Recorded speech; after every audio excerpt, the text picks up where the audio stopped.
I hit rock bottom. It was my lowest of lows, and I was still Lizzie the inspiration. Hey guys, it's Kirbie. Welcome back to Pretty Unfiltered. Today, my guest is Lizzie Velasquez. You know her because she has her own YouTube channel, but she's also a motivational speaker. You have definitely seen her TED Talk, that is for sure. She's an author. She has her own show, Unzipped with Lizzie, which we'll get to in a few minutes. But Lizzie, thank you so much for being with me today. Of course. I'm excited. Tell them a little bit about yourself. Yeah, so I'm a Texas girl, just like you. Yes. We didn't even plan matching, but, we just sing alike. I was born with a rare syndrome that doesn't allow me to gain weight. So because of that, I grew up looking very different, except I had a very normal childhood, so I didn't know I was different until my first day of kindergarten. And it was sort of a big wake-up call at 5 years old that I don't look like the other kids.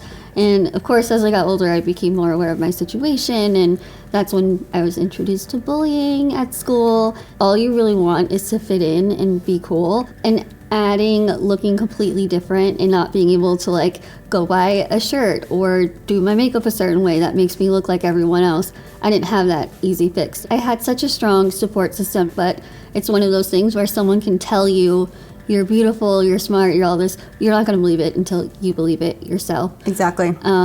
When I was 17, I was introduced to the world of cyberbullying accidentally.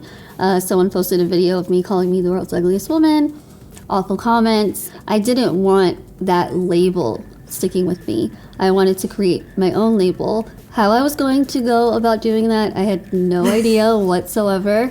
It's still pretty crazy to me to see the transition that has happened from the day I found that video when I was 17 to now being 28 and having this incredible platform to remind people that you are enough just being you, and there is a light on the other side of being bullied. Your syndrome that you have, it's very rare. You said only 2 other people in the world are known to even have it, right? Well, that's what we thought. I was actually diagnosed for the first time when I was 25. Wow, okay. Completely out of the blue.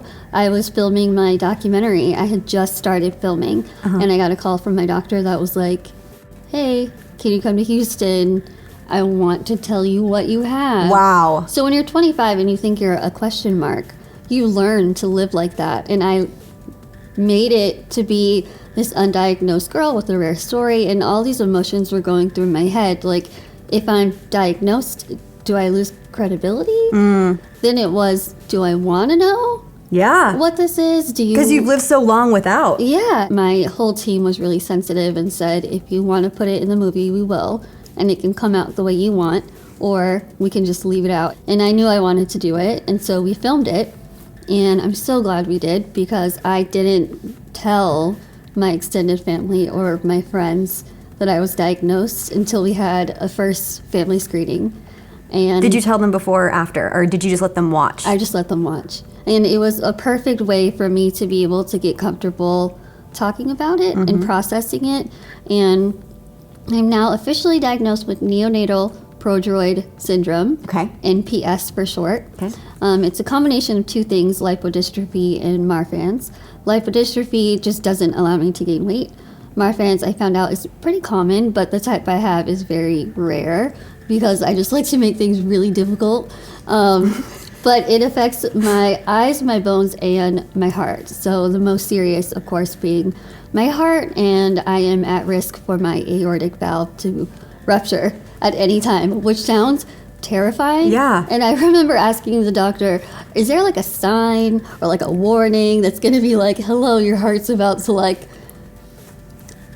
explode? Yeah. And for lack of a better word, and so there's really not. We just have to keep an eye on it, but I have an incredible team of doctors, and yeah, now I'm good. I'm all good so far. I love that. I love that you shared that with your family in that way. It was probably a really emotional moment. It absolutely was. What does beauty mean to you, Lizzie? Oh my gosh, beauty to me doesn't really mean one thing. I don't really believe that there's a set definition for all of us. I think beauty is what you decide it is.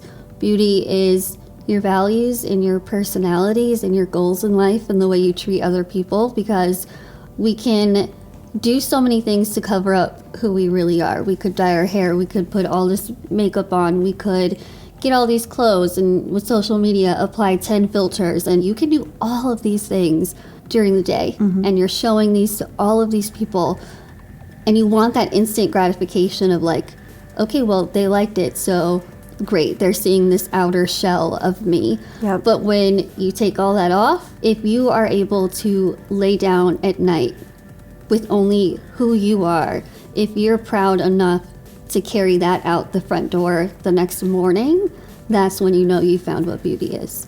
Like, can we get a round of applause? Put a track in there. Like, Leona's like, I'm crying. Yeah. So let's talk about Unzipped with Lizzie on Fullscreen. Yes. So this show, you have guests come on, and you guys talk about confidence, being proud of yourself. Yeah. Do you help your guests to feel more confident? Sort of, in a way. I mean, this is my first time ever hosting. I'd always had this idea in the back of my head that I want to do something about confidence and fashion, but not your stereotypical kind of stuff. I wanted to tie in what I really stand for and talk about. So I want to ask you some questions then on some advice that you might offer our viewers. Okay. Let's say you have to wear a swimsuit, but you're not feeling confident in your body, and maybe you're trying to impress somebody. How do you get over that insecurity? Oh man, it's so funny because like instantly when you say trying to impress somebody, instantly in my mind I was already thinking, you don't need to impress anyone. Yep. Impress yourself.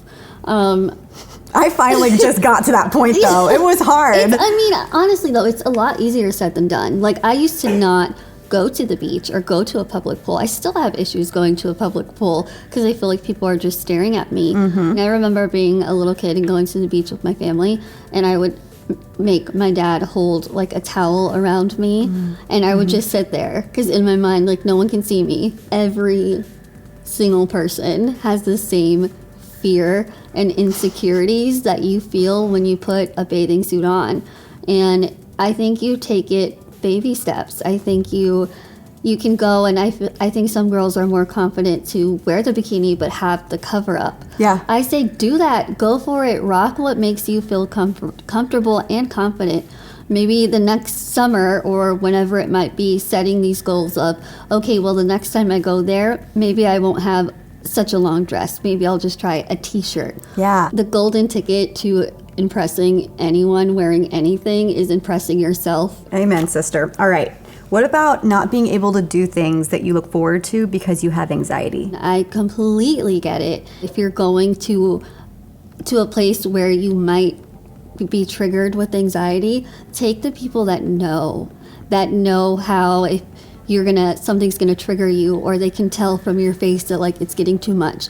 Take the friends that know the game plan and will help you get through it versus, oh my gosh, I gotta go, and then you leave, and then you feel mad that you had to leave. I agree. And also, there are times if you do have anxiety and you just don't want to go out, that can be fine. Absolutely. And you do, like you said, have to find the friends who understand that, who aren't going to be like, come on, get over it, you're fine. Like, don't be nervous because it's not being nervous. It's a whole other thing. How do you find relationships that have meaning? I know. These are good questions. Thank you. I like them. Thank you. If you have friends that you can sit in a room with and not talk, and you really have a great time, and you're just enjoying each other's presence, just being there, for me, that's how I find the great relationships, not the people who are like, oh, well, you took a picture with a celebrity. Hey, you want to go have dinner and tell me about it? Like, not the superficial stuff. What you do when you're boring. Like, if you can appreciate someone when you aren't doing anything, I think that's the key. Yeah. If you can go out with me to Target and I look crazy and you don't even care, that's a true friend. Okay, so I want to bring up a video that you recently posted on your channel. You talked about how you were kind of afraid to mention that you feel pain and that you feel sad to your viewers because you thought it might discredit you as a person. How did you finally get comfortable enough to talk to them about that? It's exciting. This is the first time I'm ever going to talk about this. Yay! That's what I love to hear. Excited. Okay, most times whenever we are upset or going through something, we brush it under the rug, or we don't want to take the necessary steps or tools or resources to help us process that. Instead, you just throw it, and then it keeps building up, and one day it just blows up in your face. Yep. When we stopped filming my documentary 2 years ago, I believe, my schedule in life just stopped, and I got the diagnosis while I was filming. So I never had time to process it. It was just like, okay, I'm diagnosed. Well, all right, on to the next thing. And that was it. And once my schedule stopped, it was like, what do I do? And for some reason, I just started thinking about my diagnosis, and I started thinking about my heart. And I went down a very, very, very scary hole that I've never been down before. And I've never had thoughts of, I don't want to be here. And I did for the first time ever. I hit rock bottom. It was my lowest of lows, and I was still Lizzie the inspiration. So while all of this was going on, I was still having to go do speaking events. I was still having to post YouTube videos. I was ashamed. I then felt the instant guilt of, I'm literally having a movie made about my life right now, and I don't want to be here. It took about a year for me to pick myself back up from that. And I thought, I don't want anyone to know I'm embarrassed. I'm Lizzie, this positive girl all the time. If I tell them I've been hurting so deeply, I'm done. What am I gonna do? And so I knew with this book, this had to be the anchor of the book. And it's all about my journey to standing back up again and learning one of the biggest and best lessons I've ever learned in my whole life, and that is knowing that it is absolutely okay to be vulnerable. It's absolutely okay to say, I'm really not doing well today, and I need some help. Don't ever be ashamed of asking for help. There are people in this world who want you here. There are people who are waiting to see the mountains you can move. Sorry, that got really deep. Thank you for sharing that. That was moving on so many different Thank levels, you. and I can see that you are like shaking, Yeah. like you Yeah. are nervous. So Yeah. I have like 17 more questions. I'm like, no, we don't need them. We Sorry. don't need them. That was an amazing. I think that's a perfect end to this already beautiful interview. Thank you. Lizzie, let's talk about the book. Are you doing a book tour or anything? I'm doing a book tour. I also recorded my first audiobook. Yeah, girl. And then Unzipped with Lizzie. So we have, right now, there's 10 episodes total, and every Tuesday we release 2 episodes. Okay. So they're all out on the Fullscreen app. I can't wait. Enjoy them. I'm gonna go binge that. Guys, we're gonna link to everything Lizzie below. So you go subscribe to her YouTube channel. Definitely pick up her book. Go see her on the road because she is going on her book tour. And then let me know. I know this is going to be hard for you guys, but what was your favorite part of this interview? It was the whole thing for me. Where can we find you online, like social media? Is it just Lizzie Velasquez? It is at Little Lizzie V. Little Lizzie V. Because I'm that clever. Little Lizzie V. As always, you can find me on Instagram and Twitter at Kirbie Johnson and on Snapchat at Kirbie.Johnson. Please leave comments. Who do you want to see on the next episode? We're here for you. So tweet us, chat us. We would love to talk. We want to help you. We want to help. All right. We'll see you next time. Bye, guys. Bye.